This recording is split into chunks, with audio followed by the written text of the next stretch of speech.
in parallel, and to be specific, I want us now to know how to get the circuit resistance or the total resistance in this given circuit here, whereby we have two resistors, R1 and R2, which are connected across this voltage here. Now, when we have resistors in parallel, the voltage V is the same. And this current here from the source, reaching this point here, it will branch into two. One goes this way, let us have I1, and another one goes this way, I2. But if you add I1 plus I2, you're supposed to get I. So that means our I is equals to I1 plus I2, and that is according to the Kirchhoff's current law. And again now from Ohm's law, voltage is always current times resistance. Now here we are interested with current. Now current will be given as voltage over resistance. And when we talk about this current here, this is the circuit current, whereby now we must have the source voltage over the total resistance.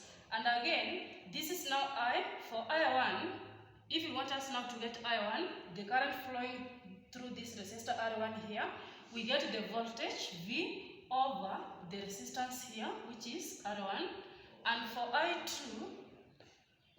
for us to get this I2 here, which is the current flowing through this resistance R2, I2 will be the voltage here, which is V over the resistance R2. Now, if we substitute all these equations on this, the first equation here, then we are going to have, instead of me writing I, I'm going to write V over RT.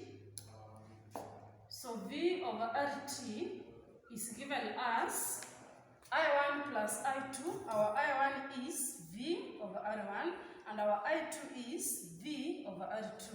So I'm going to write V over R1 plus V over R2. Now, let us now factor out the common factor here. We have V appearing here, and again V appearing here. So let us factor it out so that we have V into what remains here. It is 1 over R1 plus 1 over R2. And then you can see we have V appearing on the right hand side and V appearing also on the left hand side.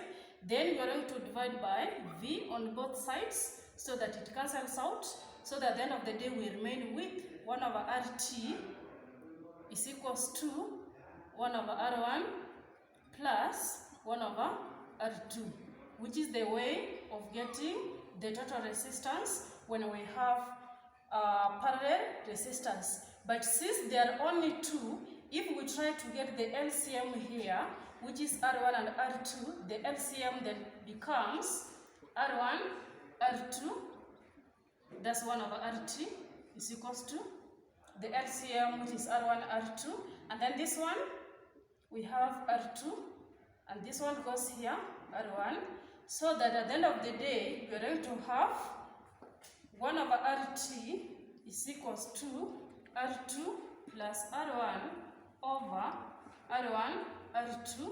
For us to get RT, which is the total resistance, then we do the reciprocal, which is R1, R2 over R1 plus R2. And if you can check this, here we have the product and here we have the sum. Meaning that if we have only two resistors in parallel, then the total resistance we are supposed to get as the product over sum.